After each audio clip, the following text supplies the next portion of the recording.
Hello students, today we will discuss about the coordinate geometry. और आज हम करने वाले हैं एक्सरसाइज 7.2 से क्वेश्चन नंबर 3। अगर आप लोगों ने अभी तक सेक्शन फार्मूला लर्न नहीं किया है तो आई सजेस्ट एक बार जरूर रिमाइंड कर ले। तो चलिए स्टार्ट करते हैं question number 3। To conduct sports day activities in your rectangular shape school ground ABCD। आपके पास ये एक स्कूल ग्राउंड दिया गया है, ABCD स्क्वायर टाइप में है। इसमें 2 lines have been drawn with chalk powder. और चॉक पाउडर के साथ ये देखिए ये 2 लाइन्स ड्रॉ की गई है। और हमने जो ये लाइन ड्रॉ की है इस पर ये हमारी एक्स एक्सिस की लाइन है एंड ये वाई एक्सिस की लाइन है।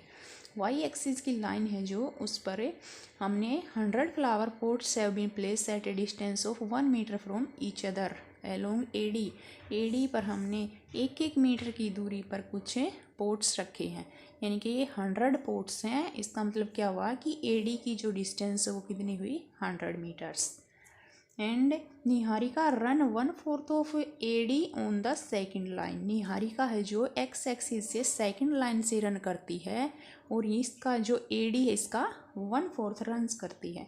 तो अगर हमें निहारिका के कोऑर्डिनेट फाइंड आउट करने हैं तो वो हम कैसे करेंगे। मान लीजिए ये निहारिका है तो इसको हम N नेमिंग दे देते हैं। अगर हम इसके कोऑर्डिनेट फाइंड आउट करेंगे तो यहाँ से ये किस लाइन से रन करती है, सेकंड लाइन से, और 1/4 ऑफ AD। अब हमें ये जानना है कि AD की लेंथ कितनी है। वो अभी मैंने आपको बताया था कि वो 100 मीटर है। तो अगर हम 1/4 ऑफ 100 निकाल लेते हैं, 1/4 ऑफ 100 मीटर, तो इसको कैंसिल आउट करने से 25 आ जाएगा। तो अगर हमें निहारिका है जो उसके कोऑर्डिनेट निकालने हैं तो वो कितने होंगे 2, यानी कि सेकंड लाइन से रन किया है, और 25 इसका 1/4 होगा। तो निहारिका के पॉइंट्स होंगे 2 और 25। एंड सेकंड है पोर्ट से ग्रीन फ्लैग, और यहाँ पर एक पोस्ट कर देती है ग्रीन फ्लैग, वो ऑलरेडी कर दिया है। प्रीत रन 1/5 ऑफ AD। अब प्रीत है वो 1/5 रन करती है और किस लाइन से 8, ये 8th लाइन है, इससे रन करती है। तो इसका कोऑर्डिनेट अगर हम ये है प्रीत, अगर इसके कोऑर्डिनेट हम निकालेंगे तो वो 8 तो x के कोऑर्डिनेट होंगे और y का कोऑर्डिनेट क्या होगा। इसी तरह से जैसे हमने 1/4 किया था इसी तरह से हम 1/5 कर लेते हैं। तो कैंसिल आउट हुआ, कितना हुआ हमारा 20। अब ये जो है इन दोनों के बीच की दूरी जो है वो हमें फाइंड आउट करनी है। और ये एक लाइन बनती है, इस लाइन पर एक पॉइंट्स दिया गया है वो जो कि R पॉइंट्स है, और हमें उसके कोऑर्डिनेट फाइंड आउट करने हैं। जैसे कि हमने इसके कोऑर्डिनेट फाइंड आउट कर दिए इजीली, तो सबसे फर्स्ट ऑफ ऑल हम क्या करेंगे, distance between both flags. First of all distance formula हम यूज़ करेंगे। तो अगर हमें डिस्टेंस फार्मूला यूज़ करना तो हमें डिस्टेंस की चीज़ का निकालना है निहारिका और जो ये थी प्रीत थी इसके बीच में।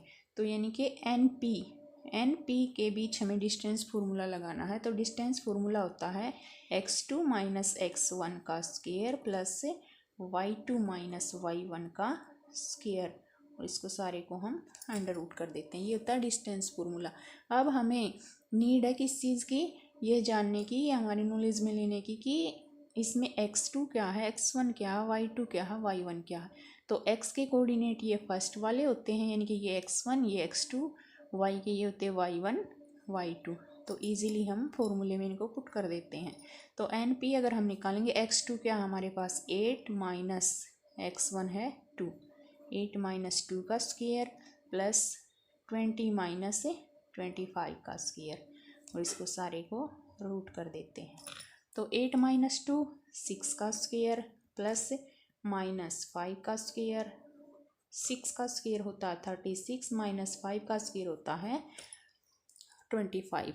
अब अगर हम इनको ऐड कर लेते हैं तो 6 और 5 कितना होगा 11, 3 और 2 5, यानी कि √16 हमारा क्या होगा डिस्टेंस होगा, √6। और ये क्या था 1 मीटर की दूरी पर थे तो डिस्टेंस हमारा मीटर में आएगा। अब हमें ये नॉलेज में लेना है कि जो R बिंदु के कोऑर्डिनेट्स हैं वो हम कैसे निकालेंगे। पॉइंट्स है हमारा R, हमने निकाल दिया NP का डिस्टेंस। तो इजीली हम अब जो R बिंदु उसके कोऑर्डिनेट अगर हम निकालेंगे, यानी कि R को यहाँ है x और वाई, इसके कोऑर्डिनेट हमें निकालने के लिए ये हम हमेशा डिस्टेंस फार्मूला यूज़ करते हैं किसी भी चीज़ के बीच डिस्टेंस निकालने के लिए, बट हमें कोऑर्डिनेट फाइंड आउट करने तो हम मिड पॉइंट थ्योरम का यूज़ करेंगे। और मिड पॉइंट थ्योरम में अगर हम एक्स के कोऑर्डिनेट निकालते हैं तो एक्स इज इक्वल क्या होगा 1 × 8, यानी कि अगर इनको इसने क्या किया है, ये उसमें m1 m2 की नीड होती है, अगर m1 m2 की नीड होगी तो हमें इसमें रेशो बतानी पड़ेगी। उन्होंने ये बताया कि ये मिड पॉइंट है, तो मिड पॉइंट है तो ये 1:1 में इसको डिस्ट्रीब्यूट करेगा।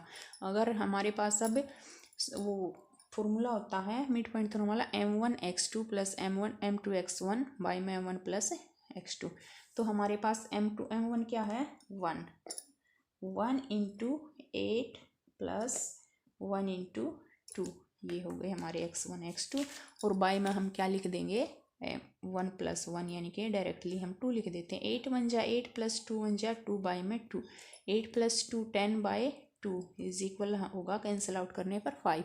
तो x के कोऑर्डिनेट हमारे पास क्या आए हैं 5। तो अगर हम इसी तरह से y के कोऑर्डिनेट निकाल लेते हैं तो y इज इक्वल क्या होगा 1 इज इक्वल y2 क्या होगा हमारे पास 20 + 1 इज इक्वल 20, 1 × 25/2। अगर इसको हम सोल्व आउट करेंगे तो हमारे पास क्या होगा 21 × 20 + 25/2 इज इक्वल कितना होगा 45/2। अगर 45 को हम 2 से डिवाइड करते हैं तो 2 × 2 = 4, 2 × 2 = 4, 0.25 × 10, 22/0.5 हमारे पास से होगा। तो ये थे coordinate of A R points.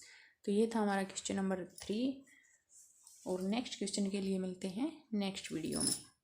Hello everyone, welcome to my YouTube channel. तो चलिए स्टार्ट करते हैं question number 4, exercise 7.2 coordinate geometry.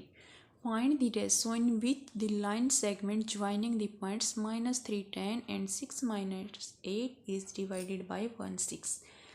हमें एक लाइन सेगमेंट दिया गया है और इस पर कोई पॉइंट्स गिवन है जो कि ज्वाइन करता है ए एंड बी को, और ए पॉइंट्स के जो कोऑर्डिनेट हैं वो है हमारे पास -3 एंड 10, और बी पॉइंट्स के जो कोऑर्डिनेट हैं वो है हमारे पास 6 8। तो इस तरह से हमने इनको नेमिंग दे दी है। एंड जो ये पी पॉइंट्स है इसको ज्वाइन करता है, इसको हम लेट कर लेते हैं कि कोई पी पॉइंट्स है यहाँ बीच में, और ये इसको डिवाइड करता है, और इसके कोऑर्डिनेट दिए गए हैं -1 एंड 6। तो अब ये हमसे पूछ रहे कि find the ratio in which the line segment joining the points. हमें इस लाइन की रेशो फाइंड आउट करनी है कि ये जो पॉइंट्स है इसको किस रेशो में डिवाइड कर रहा है। तो जब हमें कभी भी रेशो निकालने की नीड होती है तो हम हमेशा उसको लेट कर लेते हैं। तो इसको हम लेट कर लेते हैं k/1, हम इसको लेट कर लेते हैं कि ये इसको k/1 में डिवाइड कर रहा है। और जब हमसे k/1 के द्वारा हमें किसी भी पॉइंट्स के कोऑर्डिनेट फाइंड आउट करने होते हैं तो हम यूज़ करते हैं सेक्शन फार्मूला।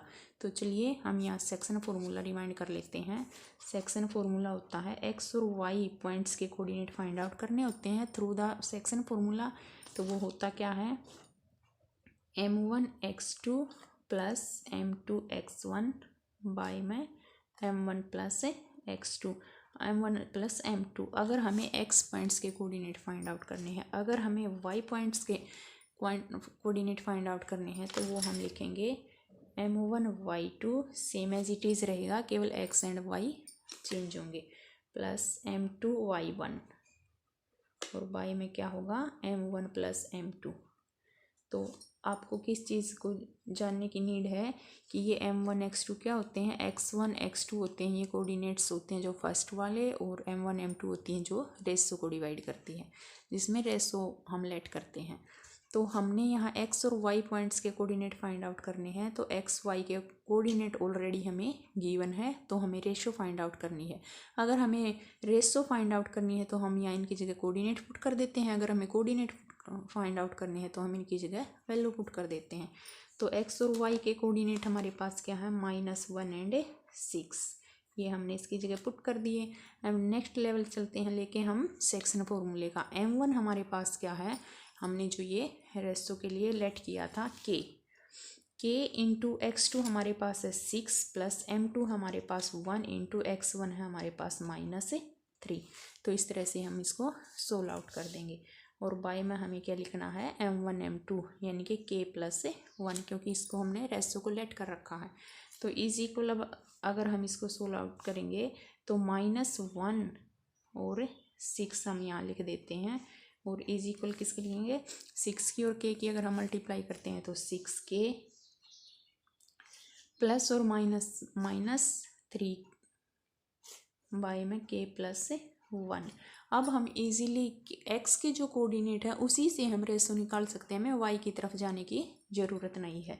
तो अगर हमें x से ही निकल रहे हैं तो हम इसमें क्या करेंगे, क्योंकि ये कोऑर्डिनेट दिया गया है, ये x का होता है और ये y का होता है, तो हम k की वैल्यू फाइंड आउट करने के लिए कोऑर्डिनेट ऑफ x यानी कि 1 को इज इक्वल रख देते हैं इसकी तरफ। तो वो क्या होगा, 6k - 3 और बाय में क्या लिख देते हैं हम, k+1। अब हमारे पास यहाँ कुछ नहीं, इसके बाय में हम 1 पुट कर देते हैं और इसको क्रॉस मल्टीप्लाई कर देते हैं।